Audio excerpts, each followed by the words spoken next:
I was born into a world that didn't want me. My first memory isn't a lullaby, it's the stench of rotting waste and the cold walls of a cardboard box. I was a newborn, naked and screaming, left among the trash until a group of scavengers found me. "Boss, look, prophet," a heavy-set man shouted, pointing his grimy finger at me. The leader peered down, his eyes devoid of pity. "Good. We can use it. Try to sell it first. If no one bites, give it to the beggars." A crying infant is the best prop for pity. People give more coins when they see a starving baby. And so, my life was assigned a price tag before I could even walk. For 5 years, I was passed around like a tool, a brother, or daughter, to strangers on street corners, used to squeeze sympathy out of passers-by. When I turned 5, they grew tired of me. I was no longer a helpless infant, so they tried to offload me one last time. That was when I met the woman I would come to call Mother. The fat man pushed me forward. "Ma'am, take her. Think of it as an investment. She's got a pretty face, and she looks like the type who knows how to follow orders." Mother looked down at me. Her gaze wasn't kind, it was clinical, judging me like a piece of meat. "She's filthy," Mother remarked, her voice like ice. "Does it even speak?" "We haven't taught her much," the man stammered, "but at her age, she's still programmable." Mother reached out, pinching my cheek hard enough to bruise. "Fine, I'll take her." She tossed a small stack of bills at them. The men balked. "That's it. Ma'am, the organ harvesters would pay triple for a kid this age." Mother didn't even flinch. "Then go sell her to them." "Why are you wasting my time?" The men fell silent. They had already tried the black markets, but I was too small, too malnourished. My parts weren't worth the risk yet.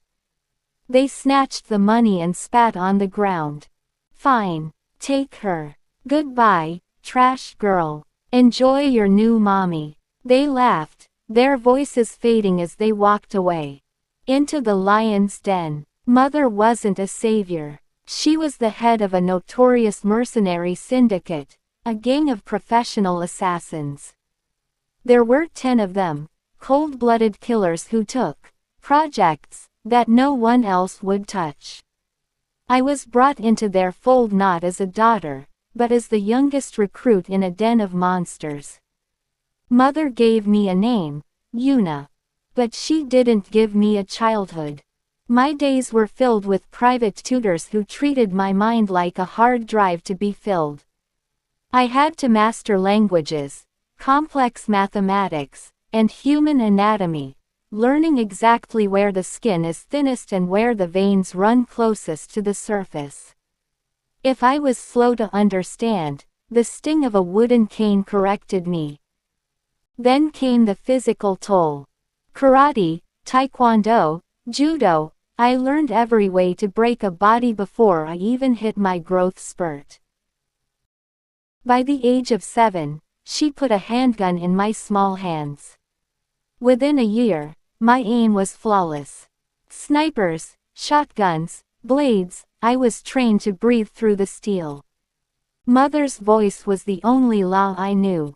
"Follow my lead, or I'll throw you back into the gutter," she would hiss.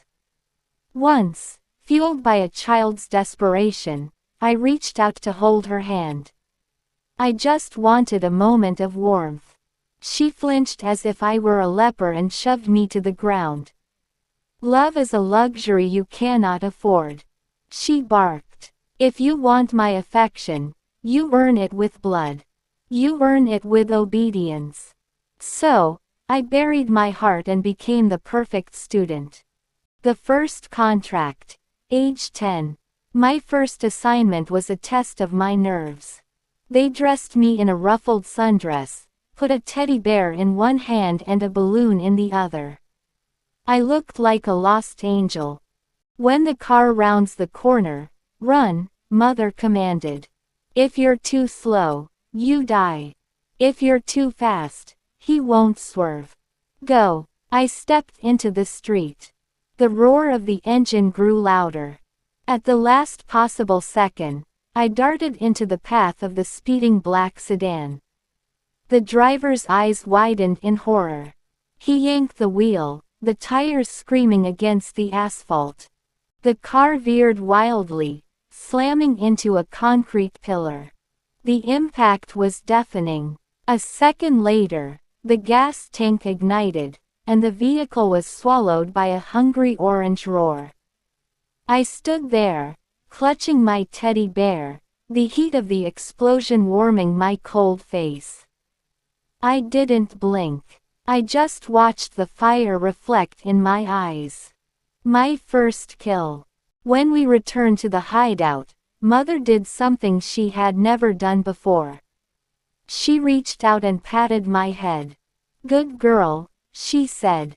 Her face remained a mask of stone, but that small gesture, the weight of her hand on my hair, was the only love I had ever felt.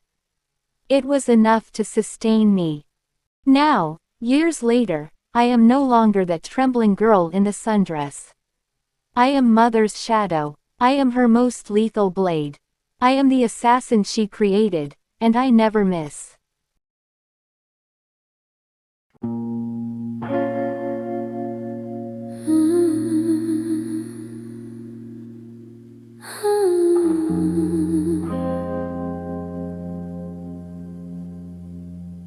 You say my name like a secret spell,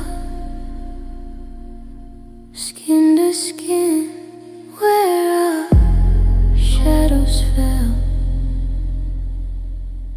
No words left, just the sound of breath.